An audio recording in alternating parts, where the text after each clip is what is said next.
1995년 11월 어느 새벽, 신안군 흑산도의 한 염전 창고 문이 활짝 열려 있었습니다.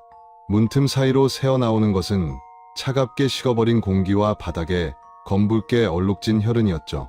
그 자리엔 아무도 없었습니다. 평생을 염전에서 소금을 팔아온 72살 김영호 할아버지. 그는 흔적도 없이 사라져 있었습니다. 그리고 그가 평생 모아온 금괴 30개도 함께 자취를 감췄죠. 당시 시세로 수억 원 상당이었습니다. 새벽 5시 염전 창고에 남겨진 건 선명한 혈흔과 열려진 나무 상자 하나뿐이었어요. 상자 안은 텅 비어 있었습니다. 금괴를 숨겨두던 그 자리는 이미 텅 빈 지 오래였죠. 첫 신고를 받은 경찰이 현장에 도착했을 때 그들이 마주한 건 설명할 수 없는 공백이었습니다. 사람은 어디로 갔고 금괴는 누가 가져갔으며 바닥에 피는 대체 누구의 것인가. 김영호는 혼자 살았습니다. 아니, 정확히는 혼자 사는 걸 택했다고 해야겠네요. 자식이 셋 있었지만 그는 염전 근처 작은 오두막에서 혼자 지냈어요. 큰아들 김성수는 45, 목포에서 작은 사업을 하고 있었고요. 둘째 아들 김성호는 38, 목포 부두에서 일용직으로 일했습니다. 막내딸 김영미는 35, 흑산도에서 멀지 않은 섬마을에 시집가 살고 있었죠. 김영호는 자식들에게 돈을 주는 사람이 아니었습니다. 내가 죽으면 그때 나눠줄 거다. 그는 늘 그렇게 말했어요. 평생 허리 굽혀 소금지게를 지고 다니며 번 돈으로 조금씩 금을 샀습니다. 은행을 믿지 않았던 그는 금괴를 염전 창고 안쪽 나무 상자에 숨겨뒀죠. 아무도 모르게, 아무에게도 말하지 않고. 그런데 그날 새벽 그 금괴가 모두 사라졌습니다. 김영호와 함께 경찰은 창고 안팎을 샅샅이 뒤졌습니다. 혈흔은 O형, 김영호의 혈액형과 일치했어요. 하지만 시신은 없었습니다. 도주 흔적도, 싸움의 흔적도, 목격자도 없었죠. 그저 바닥에 흥건히 고여있던 피와 열린 문, 그리고 텅 빈 상자만이 남아있었을 뿐입니다. 자식들은 모두 알리바이가 있었어요. 큰아들 김성수는 전날 밤부터 목포 자택에 있었고 아내가 그걸 증언했습니다. 둘째 김성호는 목포 부두 숙소에서 동료들과 함께 있었죠. 막내딸 김영미는 남편과 함께 집에 있었고요. 경찰은 며칠간 수사했지만 아무것도 찾지 못했습니다. 김영호는 그렇게 미제 사건의 주인공이 됐어요. 실종으로 처리됐고 금괴는 어디론가 사라졌으며 시간은 그렇게 흘러갔습니다. 1995년이 지나고 2000년이 왔고 2010년이 지나갔죠. 사람들은 잊어갔습니다. 흑산도 염전의 그 새벽을, 사라진 노인을, 수억 원의 금괴를. 그렇게 22년이라는 세월이 흘렀습니다. 그러던 2017년 가을 흑산도 염전 부지에서 재개발 공사가 시작됐어요. 낡은 염전을 밀어내고 새로운 건물을 올리는 공사였죠. 중장비가 땅을 파기 시작했을 때였습니다. 오래된 폐기물 매립지, 그 깊숙한 곳에서 무언가가 드러났어요. 흙 속에서 나온 건 뼈였습니다. 사람의 뼈, 그리고 그 뼈 옆에는 낡아해진 작업복과 녹슨 회중시계가 함께 있었죠. 시계 뒷면엔 흐릿하게 새겨진 글자가 남아 있었습니다. 영호. 22년 만에 김영호가 돌아왔습니다.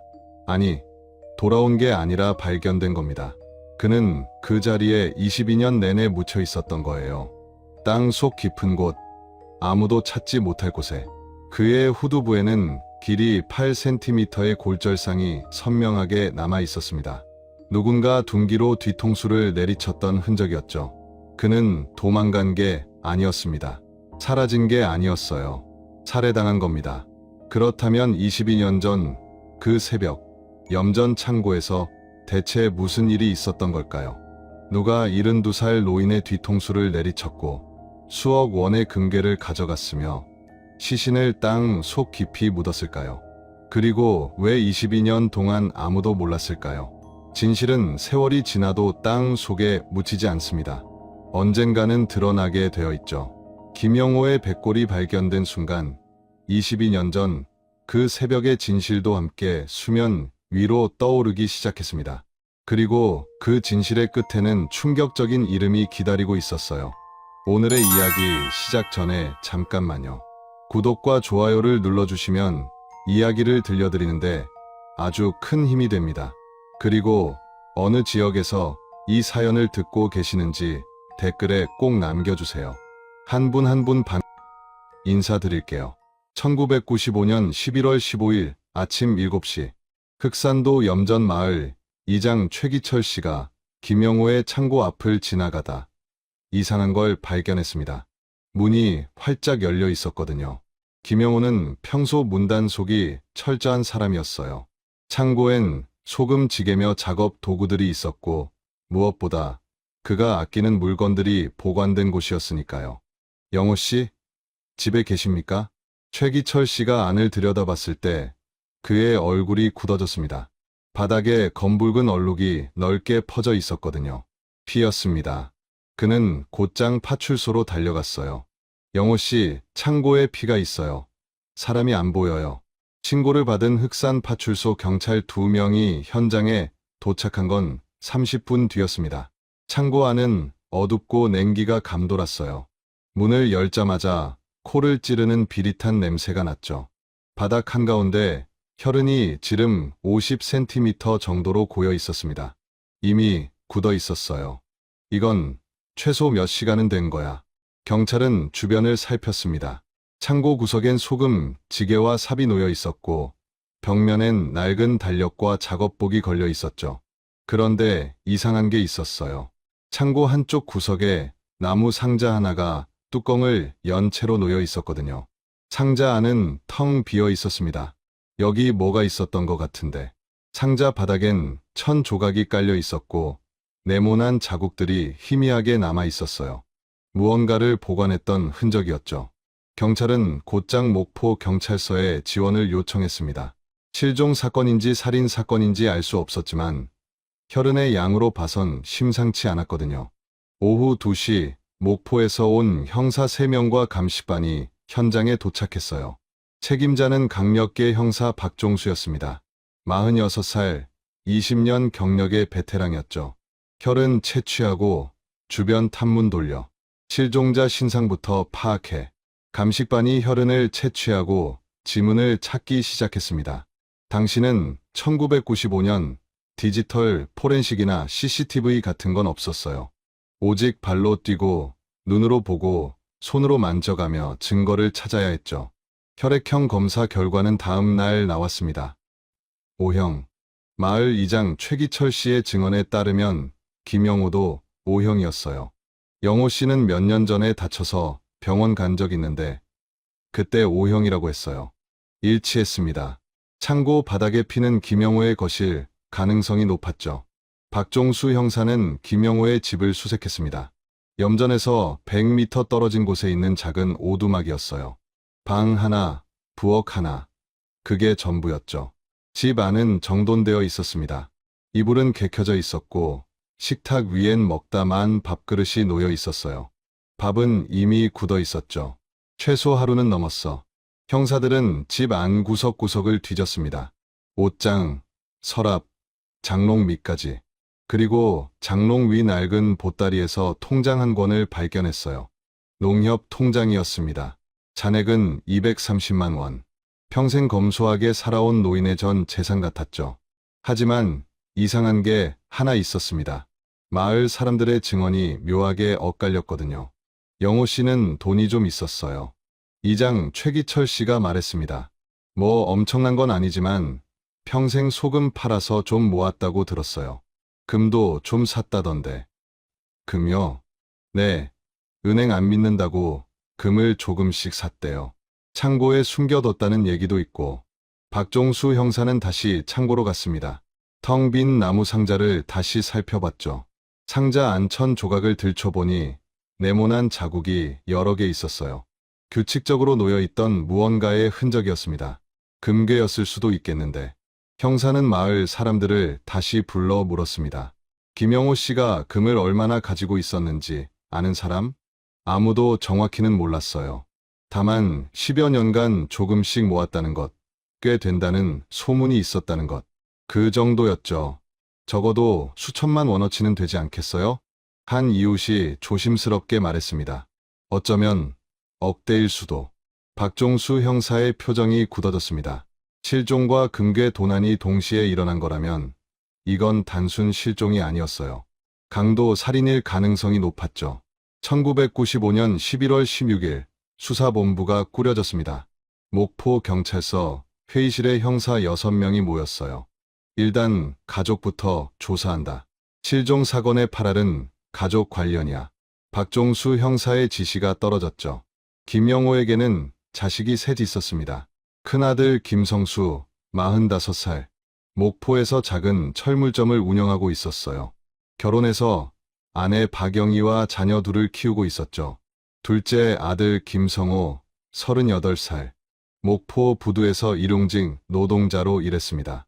미혼이었고 부두 근처 쪽방에서 혼자 살고 있었어요.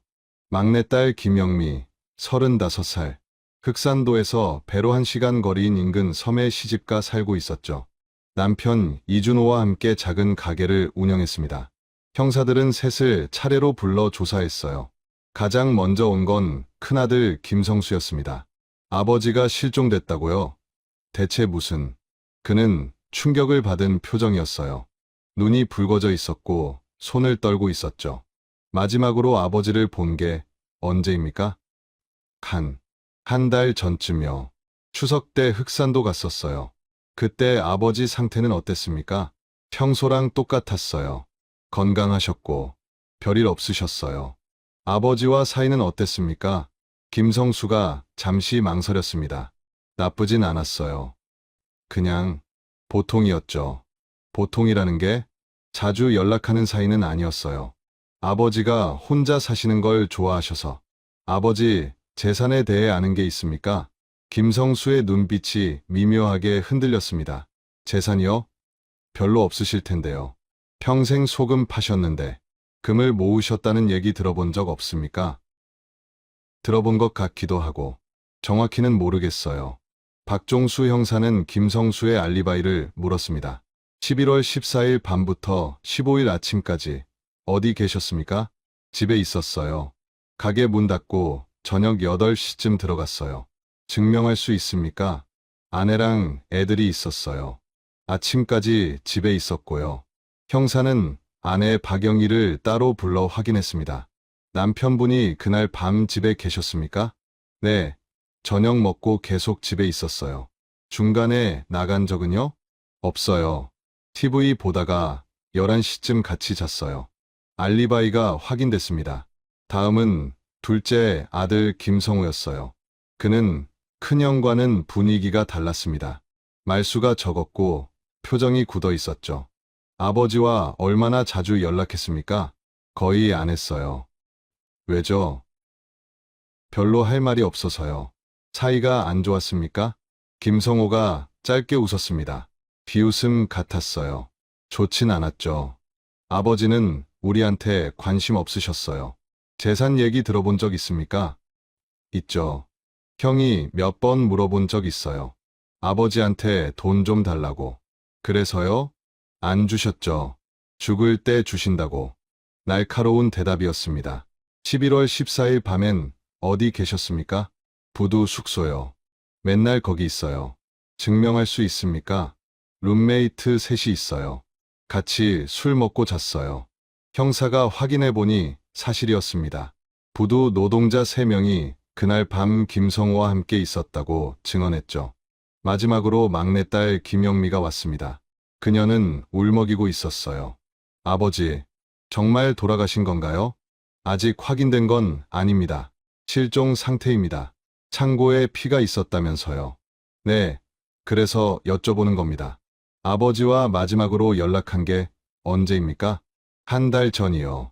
추석 때 전화드렸어요. 그때 아버지는 뭐라고 하셨습니까? 건강하시다고, 걱정 말라고. 김영미는 눈물을 닦았습니다. 오빠들이랑 아버지 사이가 안 좋다는 거 아십니까? 네. 왜 그렇습니까? 돈 때문이죠. 오빠들이 아버지한테 돈 달라고 했는데 아버지가 안 주셨어요. 특히 큰오빠가 그랬습니까? 김영미가 고개를 끄덕였습니다. 큰오빠가 사업 자금 필요하다고 몇 번 얘기했대요. 근데 아버지가 거절하셨군요. 네. 그 일로 다툰 적은 있습니까?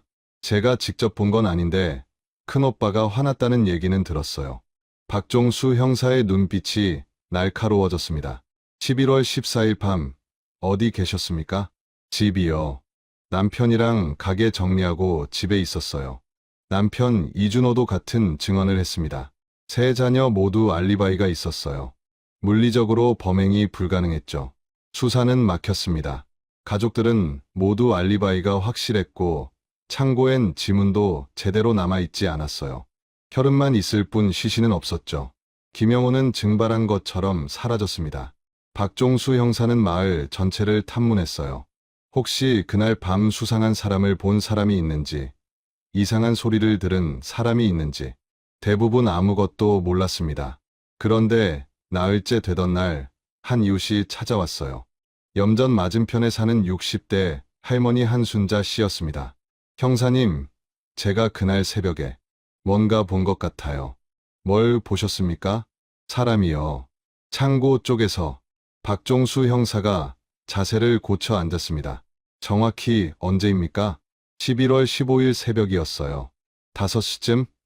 제가 잠이 안 와서 마루에 앉아 있었거든요. 누구였습니까? 한순자 씨가 망설였습니다. 확실하진 않은데 영호 씨 큰아들 같았어요. 김성수 씨요? 네. 키하고 체격이 비슷했어요. 창고 쪽으로 걸어가더라고요. 얼굴을 확인하셨습니까? 어두워서 정확히는. 근데 걸음걸이가 성수 씨 같았어요. 그 사람이 뭘 하던가요?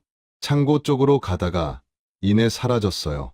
저도 그냥 일찍 온 줄 알았죠. 왜 이제야 말씀하십니까? 확신이 없어서요. 그리고 성수 씨 아내가 그날 밤 집에 있었다고 했잖아요. 제가 잘못 본 건가 싶었고, 박종수 형사는 즉시 김성수를 다시 불렀습니다. 11월 20일 오후, 김성수가 경찰서에 다시 왔어요. 왜 또 부르셨어요? 11월 15일 새벽, 흑산도에 가셨습니까? 김성수의 표정이 굳었습니다. 아니요, 집에 있었다고 했잖아요. 목격자가 있습니다. 새벽 5시경 당신을 창고 근처에서 봤다고 하는데요. 그건 잘못 본 거예요. 확신하십니까? 네, 전 집에 있었어요. 그날 아침 일찍 일어나셨습니까? 6시쯤? 그 전에 밖에 나간 적 없습니까? 없어요. 김성수의 목소리가 높아졌습니다. 저 의심하시는 거예요? 제가 아버지를 뭐 어쨌다고? 의심하는 게 아닙니다. 확인하는 겁니다. 전 아무것도 안 했어요. 집에 있었고 아내가 증명했잖아요. 박종수 형사는 아내 박영희를 다시 조사했습니다. 남편분이 새벽에 나간 적 없습니까? 없어요. 계속 옆에 있었어요. 확실합니까? 네. 하지만 박영희의 목소리엔 확신이 없었습니다.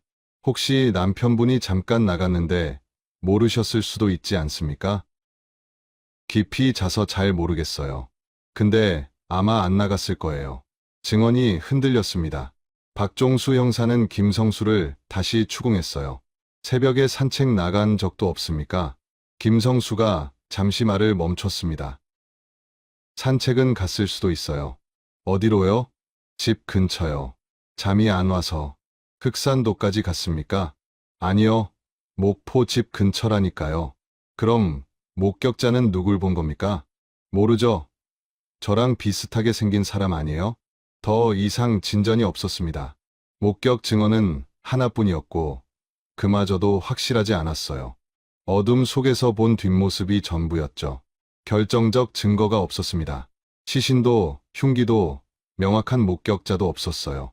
김성수의 알리바이를 완전히 부술 수도 없었죠. 수사는 한 달, 2달 계속됐지만 진전이 없었습니다. 금괴가 어디로 갔는지, 김영호가 어디 있는지 아무도 몰랐어요. 1996년 2월 사건은 미제로 분류됐습니다. 계속 추적하되 새로운 증거 나올 때까지 대기한다. 박종수 형사는 아쉬움을 삼켰어요. 뭔가 놓친 것 같았지만 그게 뭔지 알 수 없었죠. 김영호는 그렇게 실종자로 남았습니다.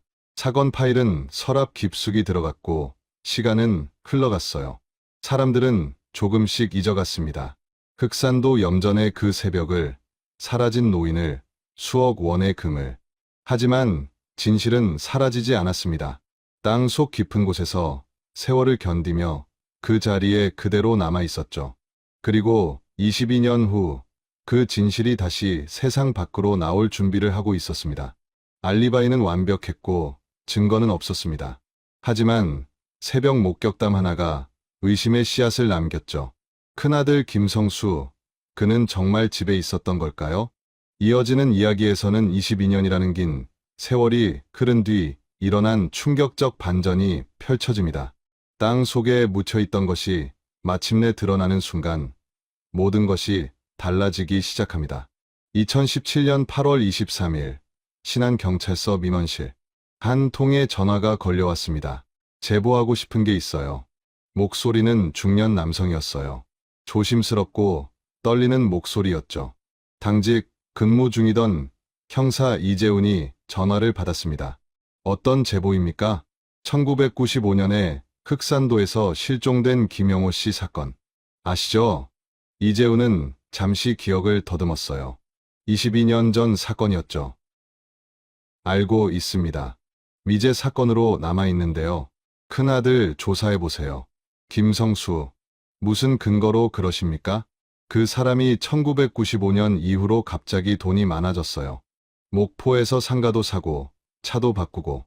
그게 범죄와 무슨 관련이 있습니까? 아버지 금 때문 아니겠어요? 수억 원어치 금괴가 사라졌잖아요. 신원을 밝혀주시겠습니까? 전화가 끊겼습니다. 익명이었죠. 이재훈은 고민했습니다. 22년 전 사건에 대한 제보, 그것도 익명. 보통은 무시하고 넘어갈 수도 있었어요. 하지만 뭔가 마음에 걸렸습니다. 그는 자료실로 내려가 1995년 사건 파일을 찾았어요. 먼지 쌓인 서류철을 꺼내 펼쳤습니다. 노란 종이에 흐릿한 글씨로 적힌 당시 수사 기록이 눈에 들어왔죠. 피해자 김영호, 실종 당시 72세, 금괴 약 30개 추정, 시세 수억 원. 용의자 큰아들 김성수, 알리바이 있음. 새벽 목격 증언 있으나 확증 없음. 이재훈은 김성수의 현재 주소를 찾아봤습니다. 목포시 상동. 여전히 목포에 살고 있었어요. 그는 상관인 강력팀장 정민석에게 보고했습니다. 팀장님, 1995년 흑산도 실종 사건 아시죠? 김영호 씨, 그거 미제 아니었나? 익명 제보가 들어왔습니다. 큰아들 김성수가 수상하다고요. 정민석 팀장이 파일을 넘겨봤어요. 22년 전 사건인데 지금 와서 제보자가 김성수의 재산 변화를 지적했습니다. 1995년 이후 갑자기 부자가 됐다고요. 정민석은 잠시 생각하더니 고개를 끄덕였습니다. 일단 재산 추적부터 해봐. 금융, 기록 확인하고. 이재훈은 곧장 움직였어요. 김성수의 금융거래 내역을 추적하기 시작했죠. 며칠 뒤 결과가 나왔습니다. 놀라운 내용이었어요. 김성수는 1995년까지 평범한 철물점 주인이었습니다. 월 수입 200만 원 정도, 빚도 약간 있었어요. 그런데 1996년 봄부터 상황이 달라졌죠. 1996년 3월 목포 상동의 상가, 건물 매입, 가격 8천만 원, 현금 일시불. 1998년 6월 승용차 구입, 그랜저 신형 2,500만 원. 2001년 9월 자녀 미국 유학 송금 시작, 연간 3천만 원씩. 2005년 4월 목포 앞바다 뷰 아파트 매입, 가격 1억 2천만 원. 이재훈은 계산해봤습니다. 1996년부터 2017년까지 20여 년간 김성수가 지출한 돈은 대략 4억 원 정도였어요. 철물점 수입으로는 절대 불가능한 금액이었죠. 돈이 어디서 났을까? 이재훈은 금괴 밀거래 가능성을 염두에 뒀습니다. 금은 추적이 어려워요. 특히 1990년대엔 더 그랬죠. 현금으로 거래하면 흔적이 거의 남지 않았거든요. 그는 목포 일대 귀금속상을 찾아다니기 시작했습니다. 2017년 9월 5일, 이재훈은 목포 중앙시장 근처 귀금속상 5곳을 방문했어요. 대부분 아무것도 몰랐습니다. 20년 전 거래요. 기록이 남아있을 리가. 금괴 현금 거래는 워낙 많아서. 하지만 6번째 가게에서 실마리를 찾았습니다. 금성 귀금속이라는 작은 가게였어요. 사장 김철호 씨는 60대 후반이었죠. 1990년대에 금괴 현금으로 판 사람 기억나십니까? 많았죠. 그때는 다들 금으로 재산 보관했으니까. 혹시 같은 사람이 여러 번 온 경우는요? 김철호가 턱을 괴며 생각했습니다. 있긴 했어요. 한 사람이 1년에 한두 번씩 왔던 것 같은데. 기억나십니까? 얼굴은 희미한데 목포 사람이었어요. 말투로 알았죠. 나이는요? 그때 40 중반, 지금이면 60 넘었겠네요. 금괴를 얼마나 팔았습니까? 한 번에 한두 개씩, 여러 해 동안 팔았어요. 이재훈은 김성수 사진을 보여줬습니다. 이 사람일 가능성 있습니까? 김철호가 사진을 들여다봤어요. 한참을 보더니 고개를 끄덕였습니다. 비슷한 것 같기도 한데 확실하진 않아요. 20년도 더 됐잖아요. 대략 언제부터 언제까지 왔습니까? 1996년쯤부터 한 15년, 2010년대 초반까지 본 것 같아요. 이재훈의 심장이 뛰었습니다. 시기가 딱 맞아떨어졌거든요. 김성수가 돈을 쓰기 시작한 시기와 일치했죠. 거래 기록 남아 있습니까?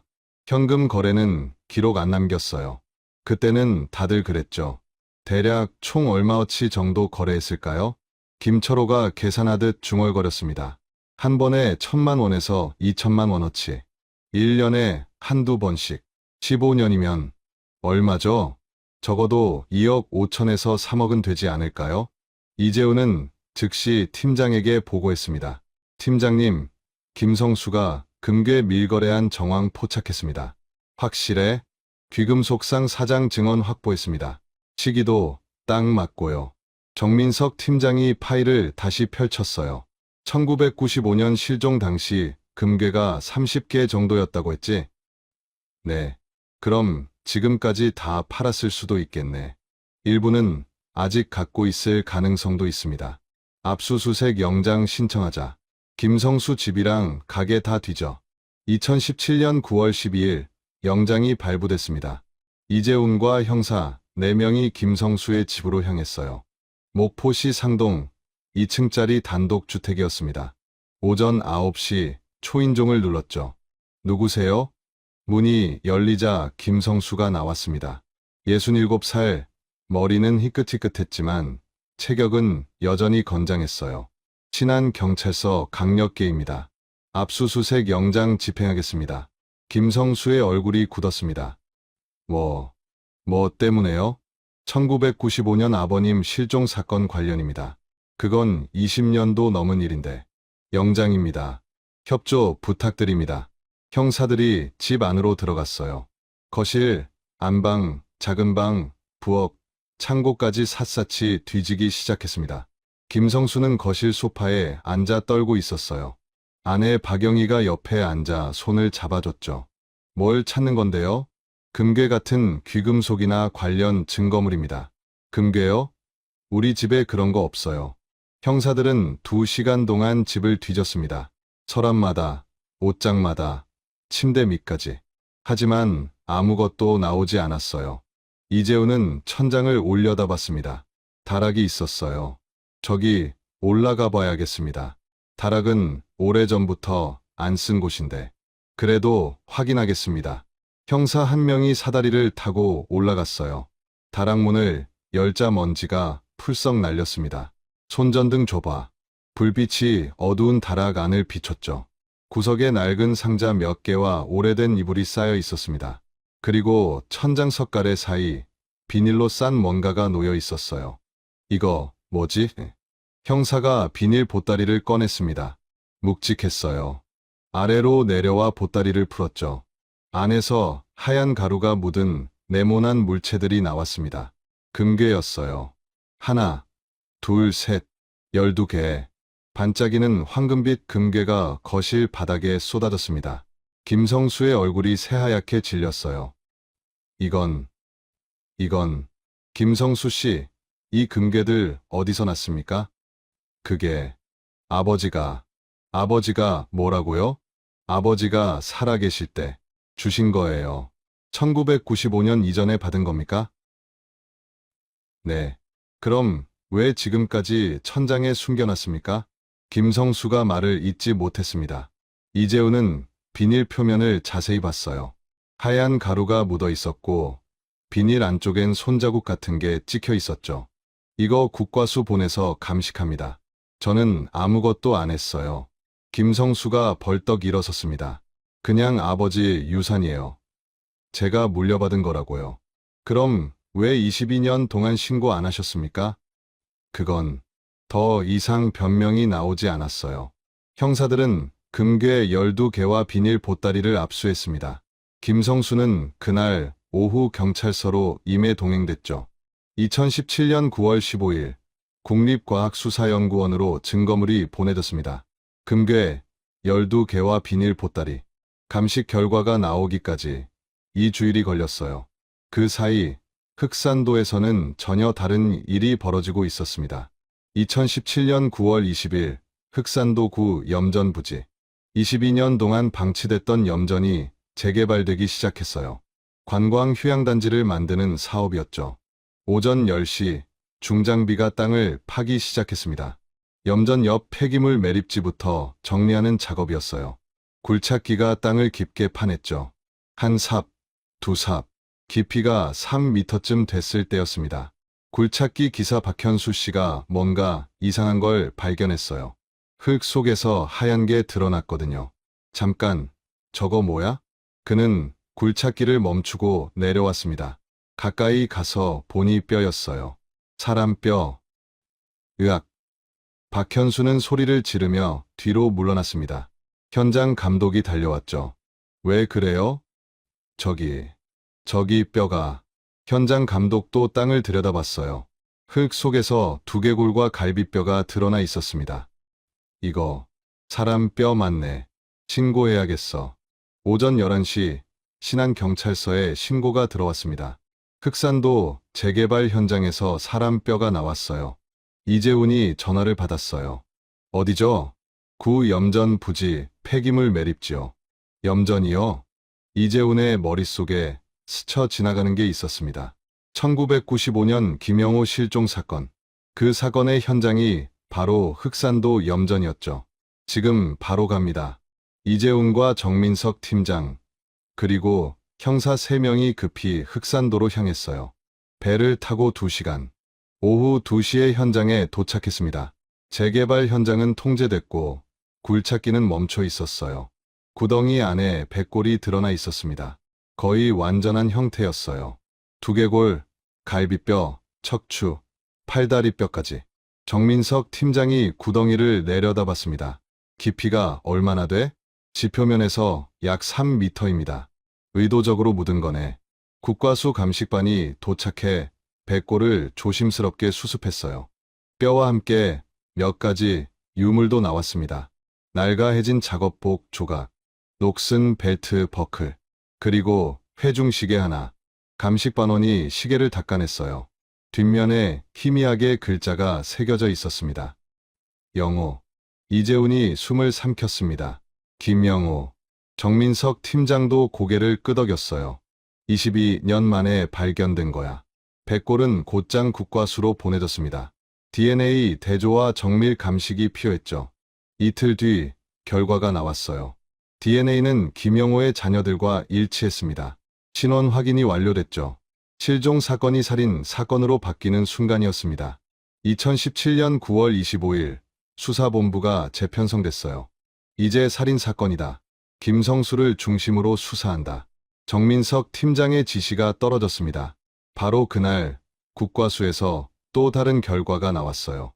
김성수 집에서 압수한 비닐 보따리 감식 결과였죠. 비닐 안쪽 표면에서 장문이 검출됐습니다. 손바닥 지문이었어요. 석회가루가 습기를 막아줘서 22년이 지났는데도 지문이 선명하게 남아 있었죠. 지문 대조 결과 나왔습니다. 누구 거야? 김성수입니다. 이재훈은 주먹을 불끈 쥐었습니다. 결정적 증거였어요. 김성수가 그 금괴를 직접 만졌다는 물증이었죠. DNA도 검출됐습니다. 김성수 건 맞습니다. 좋아. 체포 영장 청구한다. 2017년 9월 27일 오전 김성수에 대한 체포 영장이 발부됐습니다. 혐의는 존속살해 및 사체유기. 오후 2시 형사 5명이 김성수의 집 앞에 섰어요. 초인종을 눌렀습니다. 김성수가 나왔죠. 그는 이미 모든 걸 예상하고 있는 표정이었어요. 김성수 씨, 체포 영장 집행합니다. 알겠습니다. 그는 저항하지 않았습니다. 수갑이 채워졌고 그는 경찰차에 올라탔어요. 차가 출발하는 순간 아내 박영희가 현관 앞에서 주저앉아 울었습니다. 당신 정말 그랬어요? 김성수는 대답하지 않았어요. 그저 고개를 숙인 채 창밖을 바라봤죠. 차는 목포 경찰서로 향했습니다. 22년 만에 진실이 움직이기 시작했어요. 하지만 아직 끝이 아니었습니다. 김성수의 입에서 나올 말들이 남아 있었죠. 그날 새벽 염전 창고에서 대체 무슨 일이 있었는지, 왜 아버지를 죽였는지, 그리고 어떻게 시신을 묻었는지, 모든 진실이 밝혀지려면 조금 더 시간이 필요했습니다. 천장 다락에서 금괴 12개가 나왔고 22년 만에 아버지의 백골이 발견됐습니다. 비닐 보따리에 남은 장문은 김성수를 가리켰죠. 하지만 그는 여전히 침묵하고 있습니다.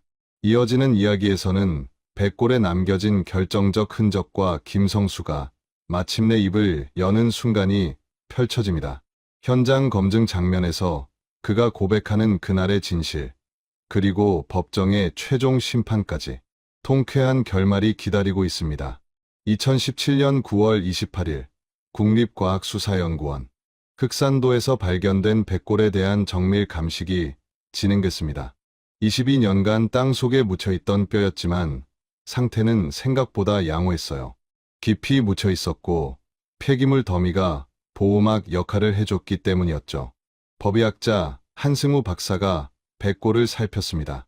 현미경 아래 두개골을 놓고 천천히 관찰했어요. 후두부 쪽에 이상이 있네요. 그의 손가락이 두개골 뒤쪽을 가리켰습니다. 뼈가 깨진 흔적이 선명하게 남아 있었어요. 금이 간 게 아니라 완전히 골절된 상태였죠. 길이를 재봐. 조수가 자를 갖다 댔습니다. 8cm입니다. 골절 형태로 봐서 둔기에 의한 타격이야. 상당한 힘이 가해졌어. 한승우 박사는 사진을 찍고 보고서를 작성하기 시작했어요. 차이는 후두부 타격에 의한 두개골 골절로 추정됩니다. 외상성 쇼크로 즉사했을 가능성이 높습니다. 보고서는 즉시 신안경찰서로 전달됐죠. 정민석 팀장이 보고서를 펼쳐봤습니다. 둔기, 공격, 소금 삽일 가능성이 높겠어. 당시 창고에 소금 삽이 있었다는 기록이 있습니다. 이재훈이 1995년 현장 사진을 꺼냈어요. 흑백 사진 속 창고 구석에 낡은 삽이 놓여 있었습니다. 김성수를 압박할 증거가 충분해. 이제 자백만 받으면 돼. 그날 오후 김성수에 대한 첫 번째 신문이 시작됐습니다. 조사실 책상 너머로 김성수가 앉아 있었어요. 수갑은 풀렸지만 그의 손은 계속 떨리고 있었죠. 정민석 팀장이 마주 앉았습니다. 김성수 씨, 아버지 시신이 발견됐습니다. 김성수는 고개를 숙였어요. 후두부에 골절상이 있었습니다. 둔기로 가격당한 흔적이죠. 당신 집에서 발견된 금괴, 그 비닐에서 당신 지문이 나왔어요. DNA도 일치했고요. 김성수의 어깨가 떨렸습니다. 22년 전 그날 새벽, 창고에서 무슨 일이 있었습니까? 침묵. 김성수 씨, 지금이라도 말하면 정상 참작이 될 수 있습니다. 저는 아무것도 안 했어요. 정민석이 한숨을 쉬었습니다. 물증이 다 나왔는데도 부인하시겠습니까? 금괴는 아버지가 주신 거예요. 살아계실 때. 그럼 왜 천장에 숨겼습니까? 왜 22년 동안 조금씩 팔았습니까? 그리고 아버지는 왜 땅 속에 묻혀 계셨습니까? 김성수가 눈을 감았어요. 그의 눈가에 눈물이 맺혔습니다. 첫 번째 신문은 거기서 끝났죠. 이틀간 같은 질문이 반복됐습니다. 김성수는 계속 부인했어요. 하지만 그의 방어선은 조금씩 무너지고 있었습니다. 2017년 10월 2일, 네 번째 신문. 이번엔 변호인이 함께 있었어요. 김성수 씨, 변호인과 상의하신 결과가 있습니까? 변호인이 먼저 입을 열었습니다. 저희 의뢰인은 실수로 인한 사고였다고 주장합니다. 사고요? 네. 아버지와 다투다가 실수로. 정민석이 테이블을 쳤습니다. 실수로 후두부를 8cm나 골절시킵니까? 그리고 실수로 시신을 3m 깊이에 묻습니까? 변호인이 말을 잇지 못했어요. 김성수가 떨리는 목소리로 말했습니다. 아버지가 안 주신다고 했어요.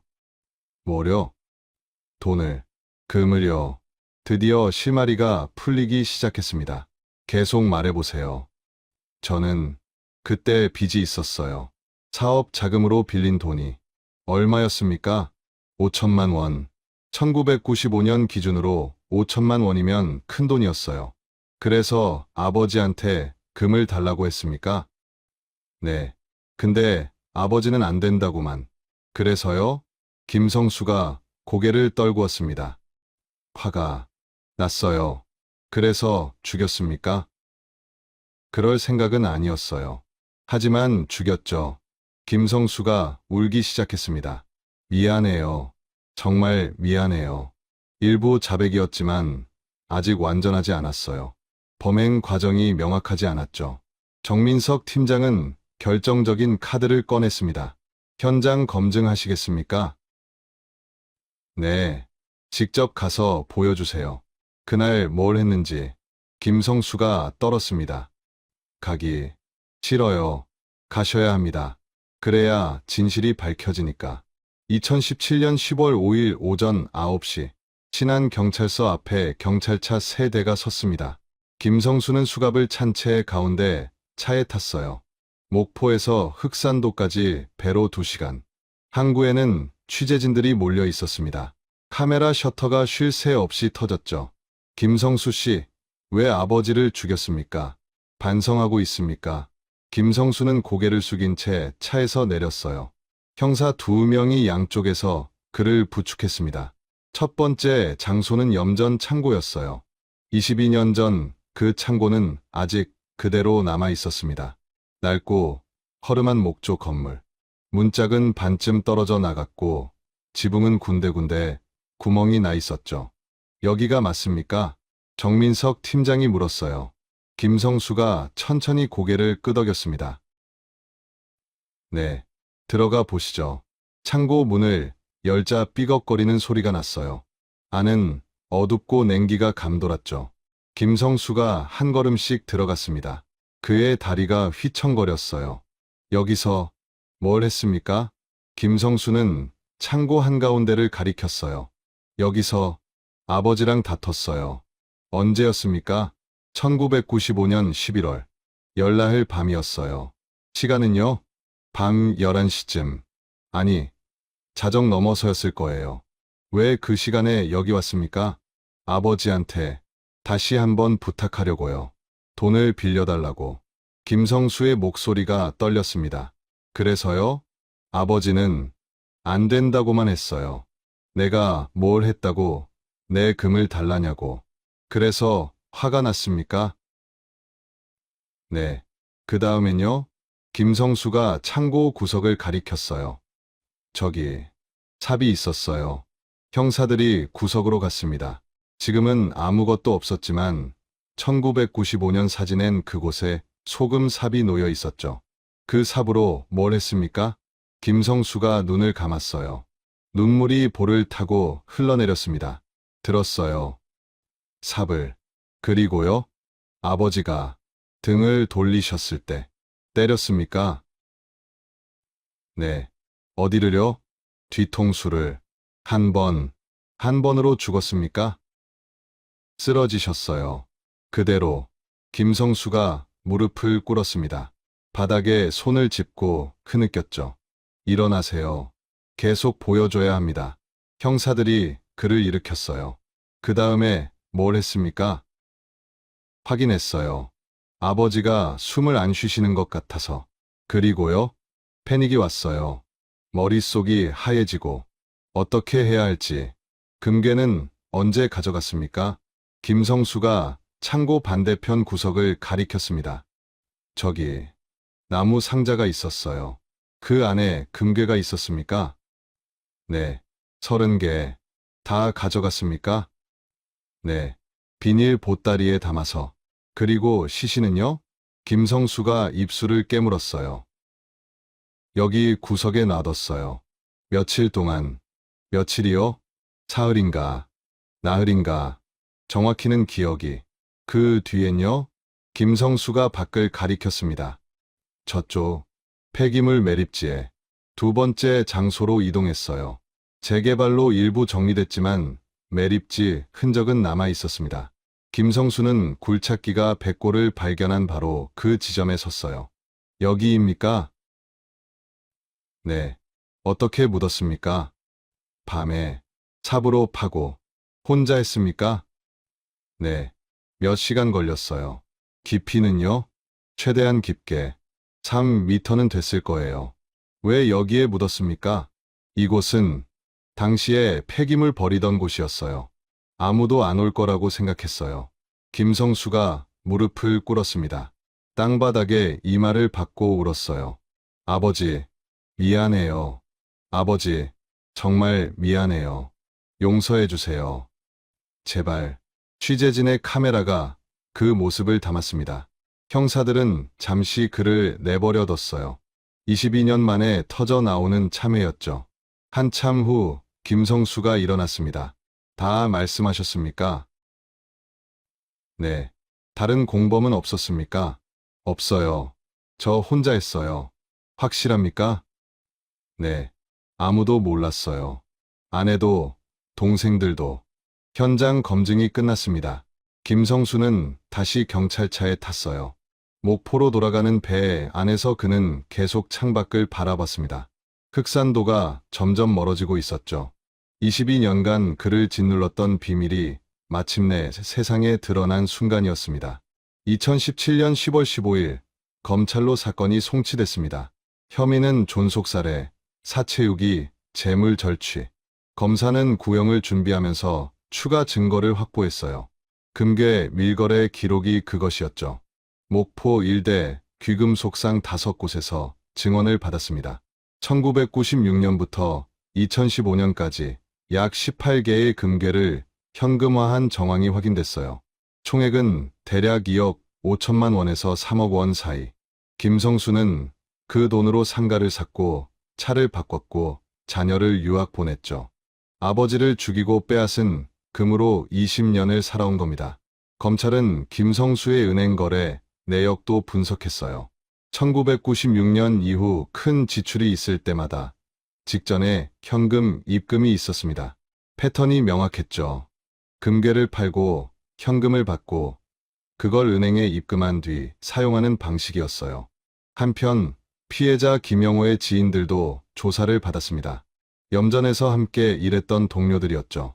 영호 씨가 자식들한테 금을 준 적 있습니까? 없어요. 단 한 번도. 확실합니까? 영호 씨는 늘 말했어요. 자식들이 제 발로 살아야 한다고. 죽을 때 유산으로 주겠다고. 큰아들과 사이는 어땠습니까? 안 좋았죠. 큰아들이 몇 번 돈 달라고 했는데 영호 씨가 거절했어요. 다툰 적도 있습니까? 제가 직접 본 건 아닌데 추석 때 큰 소리 났다는 얘기 들었어요. 증언들이 쌓여갔습니다. 김성수의 주장대로 아버지가 살아생전에 금을 줬다는 증거는 어디에도 없었어요. 오히려 반대였죠. 김영호는 자식들에게 단 한 푼도 주지 않으려 했던 사람이었습니다. 2018년 1월 15일 첫 공판이 열렸습니다. 목포지방법원 형사법정. 방청석은 만석이었어요. 유족들과 취재진, 그리고 사건에 관심을 가진 시민들로 가득했죠. 김성수가 입장했습니다. 수갑을 차고 파란색 죄수복을 입은 채였어요. 얼굴은 수척했고 눈빛은 초점을 잃어 있었습니다. 재판장이 입장했어요.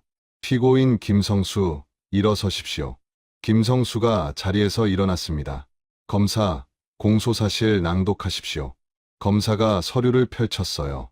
피고인 김성수는 1995년 11월 중순경 전남 신안군 흑산도 소재 염전 창고에서 피해자 김영호를 살해하고 공소사실이 낭독되는 동안 방청석이 숨죽였습니다.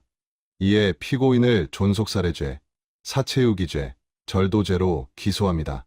재판장이 김성수를 바라봤어요. 피고인, 공소사실을 인정합니까? 김성수가 작은 목소리로 대답했습니다. 인정합니다. 크게 말하십시오. 인정합니다.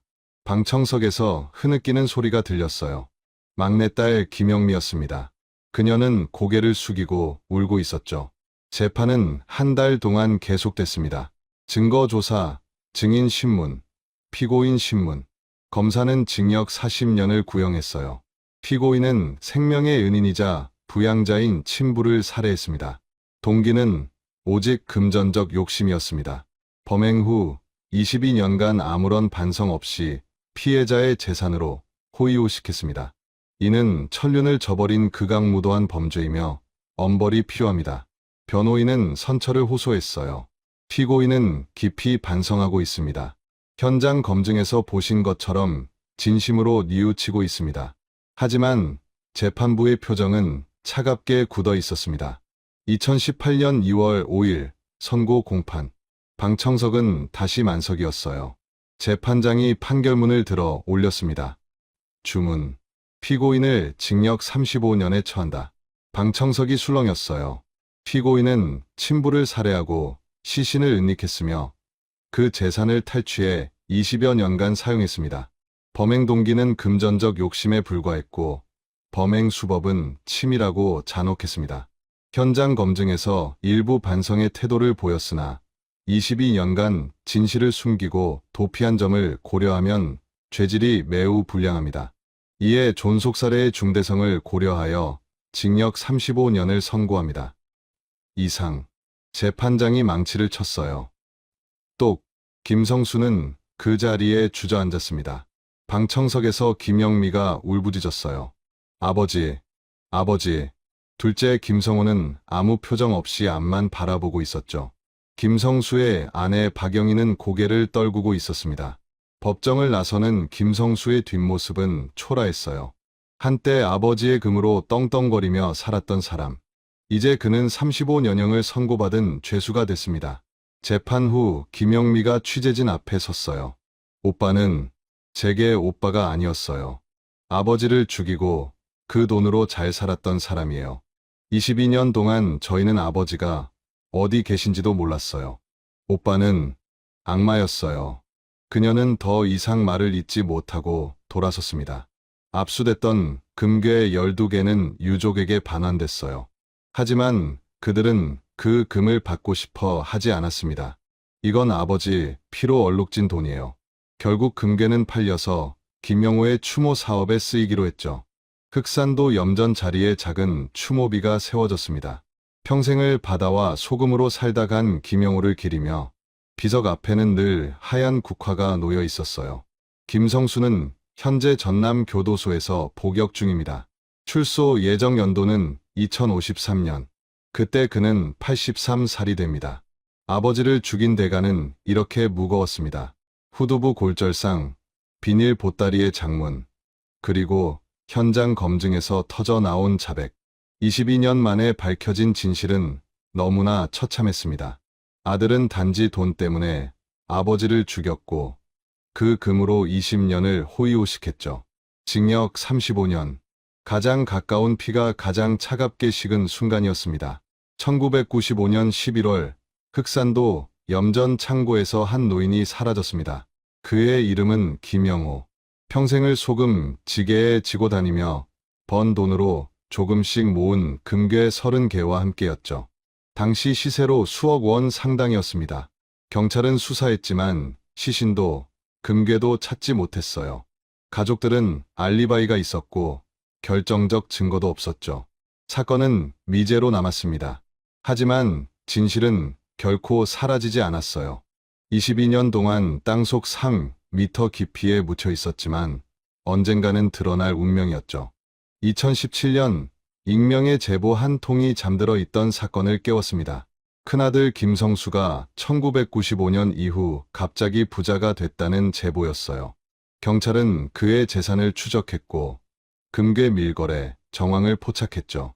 그리고 압수수색에서 천장 다락에 숨겨진 금괴 12개를 발견했습니다. 비닐 보따리에 남아있던 장문은 김성수의 것이었어요. 바로 그 즈음 흑산도 재개발 현장에서 백골이 발견됐습니다. 폐기물 매립지 3m 아래에서 22년 만에 돌아온 김영호였죠. 그의 후두부에는 8cm 길이의 골절상이 선명하게 남아 있었습니다. 누군가 둔기로 뒤통수를 내리쳤던 흔적이었어요.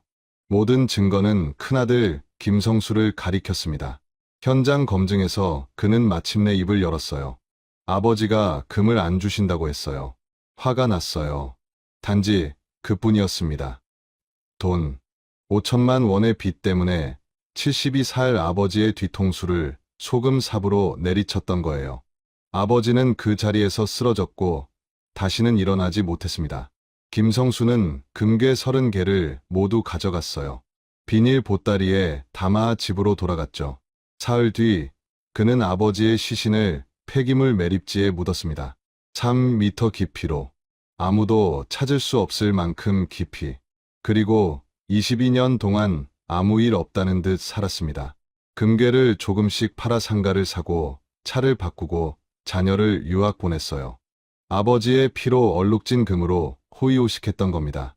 2018년 2월 법원은 김성수에게 징역 35년을 선고했습니다. 존속살해, 사체유기, 절도. 출소 예정 연도는 2053년. 그때 그는 83살이 됩니다. 아버지를 죽이고 얻은 20년의 호사 뒤에 남은 건 35년의 감옥이었어요. 막내딸 김영민은 법정을 나서며 말했습니다. 오빠는 제게 오빠가 아니에요. 악마예요. 둘째 아들 김성호는 아무 말도 하지 않았어요. 그저 형을 바라보며 고개를 저었을 뿐이죠. 압수됐던 금괴 12개는 유족에게 반환됐지만 그들은 받기를 거부했습니다. 이건 아버지의 피값이에요. 결국 금괴는 팔려서 흑산도에 김영호의 추모비를 세우는 데 쓰였어요. 염전 자리, 바람이 불어오는 언덕에 작은 비석이 섰습니다. 평생을 바다와 소금으로 살다 간 김영호를 기리며 지금도 그 비석 앞에는 하얀 국화가 놓여 있습니다. 이 사건은 우리에게 묻습니다. 가장 가까운 사람이 가장 무서울 수 있다는 걸 우리는 알고 있을까요? 피보다 진한 게 돈이 될 수 있다는 걸 우리는 인정할 수 있을까요? 김영호는 평생 자식들을 위해 일했습니다. 소금을 지고 땀을 흘리고 한 푼 두 푼 모았어요. 그 금괴는 자식들에게 물려주려던 유산이었죠. 하지만 큰아들은 기다리지 못했습니다. 지금 당장 필요하다며 아버지의 목숨을 빼앗았어요. 탐욕은 그렇게 천륜마저 지워버렸습니다. 여러분은 어떠신가요? 여러분의 자식은, 여러분의 가족은 안전한가요? 돈 앞에서 흔들리지 않는 사람이 과연 몇이나 될까요? 이 질문은 무겁지만 우리 모두가 한 번쯤은 생각해봐야 할 문제입니다. 김영호가 남긴 금괴는 결국 누구도 행복하게 만들지 못했어요. 큰아들은 감옥에 갔고 유족들은 평생 상처를 안고 살아가야 했죠. 탐욕의 끝은 언제나 비극입니다. 흑산도 염전은 지금 관광지가 됐습니다. 바다가 보이는 예쁜 카페들이 들어섰고 사람들은 사진을 찍으러 와요. 하지만 그 언덕 한 구석에 서 있는 추모비를 아는 사람은 많지 않습니다. 그곳엔 한 노인의 슬픈 이야기가 새겨져 있죠. 평생을 일했지만 자식의 손에 죽어야 했던 아버지의 이야기가. 오늘 이야기를 들으신 여러분께 부탁드립니다. 가족을 보듬어 주세요. 돈보다 소중한 게 사람이라는 걸 잊지 마세요. 그리고 탐욕이 어떤 결과를 만드는지 이 이야기를 통해 기억해 주세요. 김영호는 이제 흑산도 바다가 보이는 언덕에서 쉬고 있습니다. 바람이 불 때마다 소금 냄새가 날 거예요. 그가 평생 사랑했던 그 냄새가. 오늘 이야기 어떠셨나요? 무거운 주제였지만 끝까지 들어주셔서 감사합니다. 댓글로 여러분의 생각을 들려주세요. 이런 사건을 어떻게 생각하시는지, 어느 지역에서 듣고 계신지 꼭 남겨주세요. 한 분 한 분 정성껏 읽고 답글 드리겠습니다. 그리고 구독과 좋아요 버튼 꼭 눌러주세요. 알림 설정까지 해주시면 새로운 이야기가 올라올 때마다 가장 먼저 만나실 수 있습니다. 여러분의 관심과 응원이 이야기를 계속 전할 수 있는 힘이 됩니다. 다음 이야기에서 또 뵙겠습니다. 건강하시고 사랑하는 가족과 행복한 시간 보내세요. 감사합니다. 1992년 10월 17일 밤 9시 부산 자갈치 시장을 호령하던 한 여인이 흔적도 없이 사라졌습니다. 68살 박순자 할머니. 시장 사람들은 그녀를 이렇게 기억합니다. 새벽 4시면 어김없이 가게 문을 열고 생선 한 마리 값도 깎아주지 않던 억척스러운 장사꾼. 한국전쟁통에 남편 잃고 혼자 3남매 키워낸 악착 같은 어머니. 그리고 자갈치 시장 한복판 상가 세 채와 2층짜리 집 한 채를 소유한 결코 만만치 않은 재산가였습니다. 그런 그녀가 어느 날 밤 집에서 사라졌습니다. 신고를 접수한 건 큰아들 박민수였습니다. 다음 날 아침 7시 그는 다급한 목소리로 경찰서에 전화를 걸었습니다. 어제 저녁부터 어머니와 연락이 안 된다고. 집에 가봤더니 문은 잠겨 있고 안에서 인기척이 없다고. 경찰이 문을 열고 들어갔을 때 집안은 너무나 평온했습니다. 부엌에는 설거지가 깨끗이 되어 있었고 이불은 장롱 안에 개켜져 있었고 신발장의 신발들도 제자리에 가지런했습니다. 다만 한 가지, 할머니가 항상 들고 다니던 낡은 갈색 가죽 가방만 보이지 않았습니다. 어머니 가방에는 늘 통장하고 도장, 그리고 현금이 좀 들어 있었어요. 그게 없다는 건 어디 가셨다는 거 아닌가요? 큰며느리 최영희의 말이었습니다. 경찰은 가출 가능성을 염두에 두고 수사를 시작했습니다. 하지만 며칠이 지나도 몇 주가 지나도 박순자 할머니는 나타나지 않았습니다.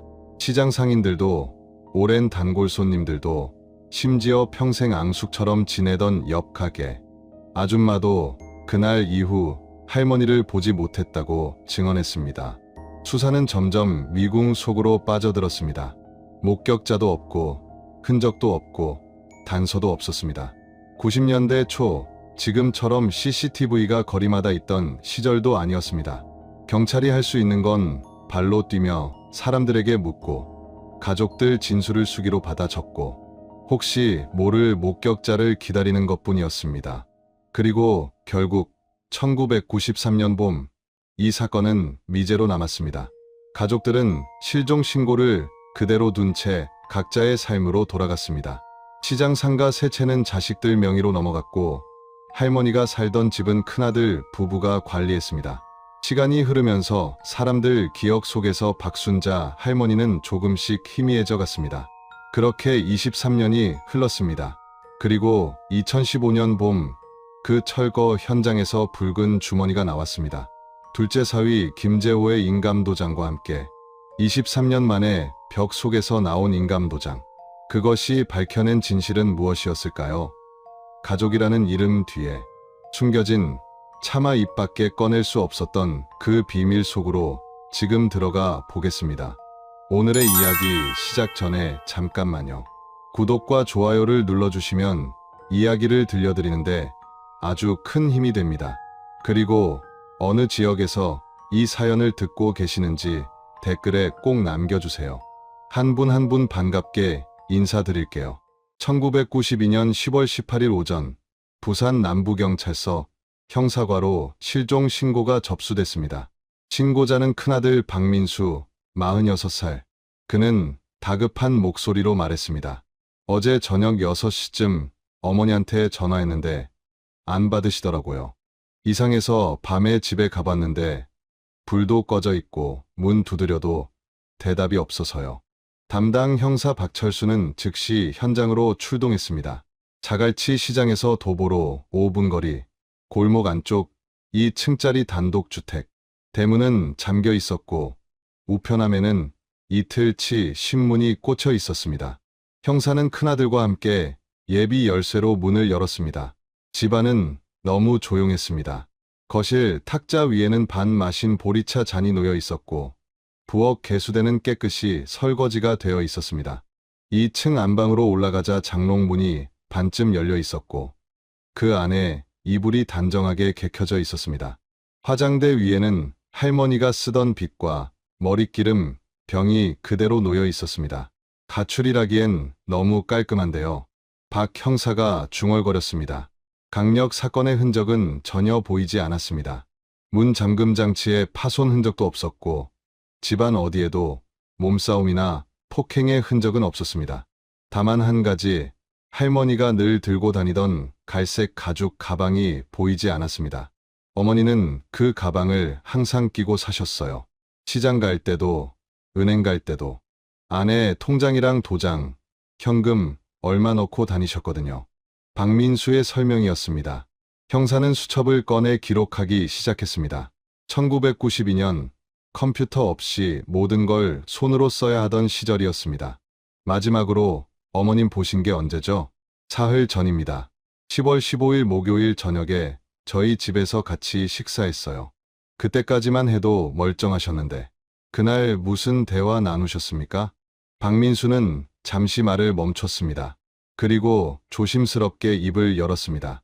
평소랑 다를 거 없었어요.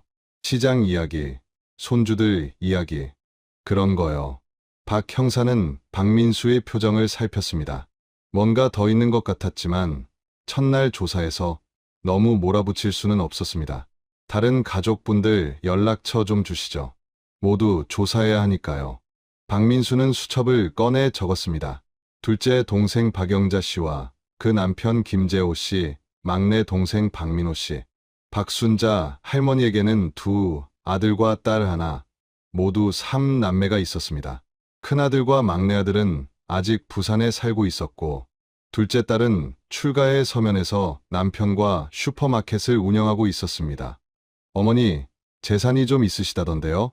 형사의 질문에 박민수는 잠깐 눈을 내리깔았습니다. 자갈치 시장에 상가 3채 갖고 계셨어요. 그리고 이 집, 월세 받는 것만 해도 한 달에 100만 원은 됐을 겁니다. 1992년 100만 원이면 적지 않은 돈이었습니다. 당시 대졸 초임이 50만 원 정도 하던 시절이었으니까요. 다음 날부터 본격적인 탐문 수사가 시작됐습니다. 박 형사는 자갈치 시장으로 향했습니다. 할머니가 운영하던 생선 가게는 셔터가 내려져 있었고 옆 가게 아주머니가 걱정스러운 얼굴로 다가왔습니다. 순자 언니 어디 갔어요? 사흘째 가게 문을 안 여는데 마지막으로 보신 게 언제세요? 10월 16일 금요일 저녁이요. 6시쯤 장사 끝내고 셔터 내리는 거 봤어요. 그날따라 좀 피곤해 보이시더라고요. 혹시 누구랑 다투거나 그런 거 없었습니까? 아주머니는 고개를 저었습니다. 순자 언니는 원래 무뚝뚝한 분이긴 한데 그날은 좀 달랐어요. 뭔가 마음에 걸리는 게 있는 것처럼 한숨을 쉬시더라고요. 형사는 수첩에 꼼꼼히 받아 적었습니다. 다른 상인들도 비슷한 증언을 했습니다. 16일 저녁, 할머니는 평소보다 일찍 가게 문을 닫았고 어딘가 침울한 표정이었다고. 하지만 누구와 동행했다거나 누군가와 만나기로 했다는 이야기는 아무도 들은 적이 없었습니다. 형사는 할머니 집 주변 이웃들도 찾아다녔습니다. 골목 입구 구멍가게 주인 할아버지는 이렇게 말했습니다. 16일 저녁 7시쯤 봤어요. 집으로 들어가시는 거. 가방 들고 계셨고 평소처럼 인사하고 지나가셨죠. 그게 마지막이었어요. 그 뒤로는요? 못 봤어요. 그날 밤에 이상한 소리 같은 것도 없었고 조용했어요. 1992년의 수사는 이렇게 발품을 파는 수밖에 없었습니다. CCTV도 없고 휴대전화도 없던 시절. 경찰이 할 수 있는 건 사람들 입을 통해 정보를 모으는 것뿐이었습니다. 며칠 뒤 형사는 가족들을 경찰서로 불렀습니다. 정식 진술 조서를 작성하기 위해서였습니다. 먼저 큰아들 박민수가 다시 들어왔습니다. 46살, 자갈치 시장에서 건어물 가게를 운영하는 그는 담담한 표정으로 말했습니다. 어머니는 강한 분이셨어요. 혼자 우리 3남매 키우시느라 악착같이 사셨죠. 그런 분이 갑자기 사라지다니. 믿기지가 않아요. 마지막으로 보신 게 10월 15일 목요일이라고 하셨죠? 네. 저희 집에서 저녁 식사했어요. 그날 대화 나누셨습니까? 박민수는 잠시 머뭇거렸습니다. 네. 어머니가 그러시더라고요. 곧 가족회의 한번 해야겠다고. 가족회의요? 네. 재산 정리 같은 거 말씀하시는 것 같았어요. 어머니, 연세도 있으시니까. 형사는 귀가 번쩍 뜨였습니다. 재산. 실종 사건에서 재산 문제는 항상 중요한 단서였습니다. 그날은 재산 문제가 실종과 관련이 있을지도 모른다는 의혹이 생긴 날이었습니다. 10월 23일 형사는 둘째 딸 박영자 씨와 그 남편 김재호 씨를 만났습니다. 부부는 부산 서면에서 작은 슈퍼마켓을 운영하고 있었습니다. 박영자 씨는 울먹이는 목소리로 말했습니다. 어머니, 정말 어디 가신 걸까요? 혹시 사고라도 당하신 건 아닐까요? 마지막으로 어머님 보신 게 언제죠? 10월 15일 목요일 저녁이에요. 큰오빠 댁에서 저녁 먹었거든요. 오랜만에 가족들이 다 모였었어요. 형사는 앞서 박민수에게 들었던 그날 저녁 식사를 떠올렸습니다. 그날 무슨 이야기 나눴습니까? 박영자 씨는 남편을 힐끗 쳐다봤습니다. 김재호 씨는 무표정한 얼굴로 앉아 있었습니다. 그녀는 조심스럽게 입을 열었습니다. 어머니가 그러셨어요. 당신이 이제 나이도 드셨으니까 재산을 정리하고 싶다고. 상가 세 채를 자식들한테 나눠주시겠다고. 그래서요? 큰오빠가 좀 불만이 있으셨어요. 왜 똑같이 나누냐고. 큰아들인 자기가 더 받아야 하는 거 아니냐고. 형사는 수첩에 적으면서 물었습니다. 다른 분들 반응은요? 저는 그냥 어머니 뜻대로 하시라고 했어요. 막내는 아직 결혼도 안 했으니까 조금 더 챙겨주시는 게 맞다고 생각했고요. 김재호 씨는요? 갑자기 이름이 불린 사위는 약간 긴장한 표정을 지었습니다. 저는 잘 모르겠습니다. 장모님 재산이니까 장모님이 알아서 하실 일이죠. 그의 목소리는 차분했지만 어딘가 어색했습니다. 형사는 그의 손을 봤습니다. 무릎 위에 놓인 두 손이 꽉 쥐어져 있었습니다. 그날 식사 후에 어디 가셨습니까? 집에 갔습니다. 저희 슈퍼가 아침 일찍 문을 여니까 일찍 자야 해서요. 몇 시쯤 도착하셨죠? 9시쯤요. 형사는 계속 질문했습니다. 16일이나 17일에 장모님 만나신 적 있습니까? 김재호 씨는 고개를 저었습니다. 없어요. 16일은 하루 종일 가게에 있었고 17일도 마찬가지였습니다. 증명할 수 있습니까? 손님들이 봤을 겁니다. 저희 가게 단골들.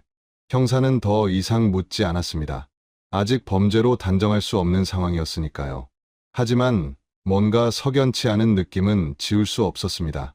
며칠 뒤 막내 아들 박민호 씨를 만났습니다. 32살의 그는 부산 시내 한 무역회사에서 일하고 있었습니다.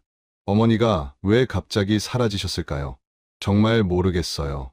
15일 저녁 식사 자리에 계셨죠? 네. 오랜만에 형, 누나랑 다 같이 모였었어요. 그날 재산 이야기 나왔다고 들었는데요. 박민호 씨는 잠시 망설이다가 말했습니다. 네. 어머니가 상가를 우리 셋한테 나눠주시겠다고 하셨어요. 근데 큰형이 불만을 좀 표하셨어요. 자기가 큰아들인데 왜 똑같이 나누냐고. 당신 생각은요? 저는 어머니 뜻이 중요하다고 생각했어요. 근데 형이 워낙 언성을 높이시니까 분위기가 안 좋아졌죠. 그 뒤로 어머님 보셨습니까? 16일 금요일 저녁에 전화했어요.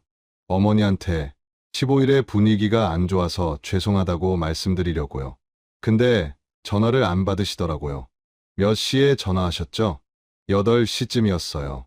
그리고 다음 날 아침에도 전화했는데 또 안 받으셔서 이상하다 싶어서 형한테 연락했죠. 형사는 타임라인을 정리하기 시작했습니다. 10월 15일 목요일 저녁, 가족회의, 재산 분쟁, 큰아들 박민수의 불만, 10월 16일 금요일 저녁 6시, 할머니 가게 문 닫음, 저녁 7시, 집 도착 목격, 저녁 8시, 막내 아들 전화 안 받음, 그리고 그 뒤로 흔적 없음. 뭔가 16일 저녁 8시 이후에 일이 벌어진 것 같았습니다. 형사는 다시 큰아들 박민수 씨를 불렀습니다. 16일 저녁에 어디 계셨습니까? 박민수 씨는 잠깐 당황한 표정을 지었습니다. 집에 있었어요. 처하고 같이. 증명할 수 있습니까? 처가 증명할 수 있죠. 그날 저녁에 같이 TV 봤거든요. 배우자 증언은 신빙성이 약했습니다. 하지만 다른 증거가 없었습니다. 형사는 큰며느리 최영희 씨도 만나봤지만 역시 같은 증언만 되풀이했습니다. 수사는 점점 미궁으로 빠져들었습니다. 물적 증거가 전혀 없었습니다. 할머니 집에서 지문을 채취했지만 가족들 지문뿐이었습니다. 강제로 침입한 흔적도 없었고 폭행이나 살인의 증거도 없었습니다. 형사는 은행을 조회해봤습니다. 할머니 명의 통장 3개. 하지만 16일 이후로 인출 기록이 전혀 없었습니다. 만약 가출이라면 돈을 찾아야 하는데 그런 움직임이 없었습니다. 11월 초 형사는 재산 문제를 더 파고들기로 했습니다. 부산지방법원 등기소를 찾아가 할머니 명의 부동산을 조회했습니다. 자갈치 시장 상가 3채, 그리고 본인이 살던 집 1채, 총 4건의 부동산이었습니다. 등기부를 살펴보던 형사는 흥미로운 점을 발견했습니다. 9월 말, 그러니까 실종되기 보름 전에 할머니가 법무사 사무실을 방문한 기록이 있었습니다. 상속 증여 관련 상담을 받으러 간 것이었습니다. 형사는 그 법무사를 찾아갔습니다. 50대 중반의 법무사는 할머니를 기억하고 있었습니다. 박순자 씨 맞습니다. 9월 27일에 오셨어요. 재산을 자식들한테 어떻게 나눠줄까 상담하러 오셨죠. 어떤 내용이었습니까? 상가 3채를 자식들한테 각각 한 채씩 증여하고 싶다고 하셨어요. 그리고 본인이 사는 집은 나중에 큰아들한테 주겠다고. 그럼 사실상 큰아들이 2채를 받는 거네요? 그렇죠. 근데 박 씨가 고민이 많으셨어요. 큰아들이 더 달라고 할 것 같다고. 그래서 제가 말씀드렸죠. 법적으로는 부모 재산을 어떻게 나눠주든 부모 마음이라고. 그래서 결정하셨습니까? 아니요. 좀 더 생각해 보겠다고 하시고 가셨어요. 그게 마지막이었습니다. 형사는 깨달았습니다. 할머니는 재산 분배를 놓고 깊은 고민에 빠져 있었고, 그게 가족 간 갈등으로 이어졌을 가능성이 높았습니다. 그런데 문득 의문이 들었습니다. 만약 할머니가 누군가에게 해를 입었다면 그 가방은 어디로 갔을까? 가방 안에는 통장과 도장이 있었다고 했는데 그걸 가져간 사람이 있다면 왜 통장을 사용하지 않았을까? 형사는 다시 사위 김재호 씨를 주목했습니다. 15일 저녁 식사 자리에서 유독 말이 없었다는 증언들이 있었고 조사 때도 긴장한 기색이 역력했습니다. 11월 중순 형사는 김재호 씨의 슈퍼마켓을 예고 없이 방문했습니다. 아, 형사님. 무슨 일이세요? 그냥 지나가다가요. 혹시 생각난 거 없으세요? 김재호 씨는 고개를 저었습니다. 없습니다. 16일 저녁에 정말 집에 계셨던 거 맞죠? 네, 맞습니다. 형사는 그의 눈을 똑바로 쳐다봤습니다. 김재호 씨는 눈을 피했습니다. 장모님 재산 때문에 마음 상하신 적 없으세요? 뭐가요? 상가 받으면 좋잖아요. 월세 나오는 거. 김재호 씨의 얼굴이 굳었습니다. 저는 그런 생각 안 합니다. 장모님 재산은 장모님 거예요. 하지만 그의 목소리는 떨리고 있었습니다. 형사는 더 압박할 수 없었습니다. 증거가 없었으니까요. 실종 신고 한 달이 지나고 수사는 완전히 교착 상태에 빠졌습니다. 목격자도 물적 증거도 결정적 단서도 없었습니다.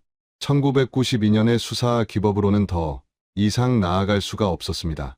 하지만 형사의 직감은 계속 말하고 있었습니다. 이건 단순 실종이 아니라고. 가족 중 누군가가 뭔가를 숨기고 있다고.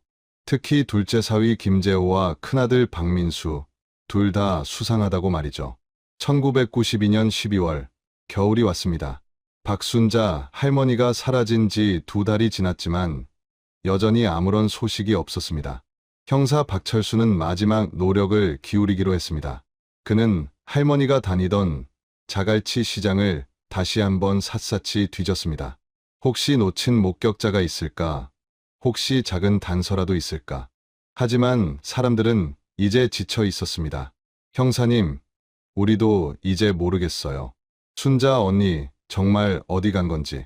옆 가게 아주머니는 한숨을 쉬었습니다. 혹시 16일 저녁에 이상한 사람 본 적 없으세요? 순자 씨 가게 근처에서. 글쎄요. 그날 저도 바빴거든요. 특별히 기억나는 건 없어요. 형사는 계속 물어다녔지만 새로운 정보는 나오지 않았습니다. 한편 가족들은 조금씩 일상으로 돌아가고 있었습니다. 큰아들 박민수 씨는 어머니 가게를 정리하고 셔터를 완전히 내렸습니다. 둘째 딸 박영자 씨는 간간히 경찰서에 전화해 수사 진행 상황을 물었지만 늘 같은 대답만 돌아왔습니다. 아직 단서가 없습니다. 막내 아들 박민호 씨만 유독 집요하게 어머니를 찾으려 했습니다. 그는 휴일마다 부산 곳곳을 돌아다니며 실종자 전단을 붙였습니다. 할머니 사진이 인쇄된 A사 용지.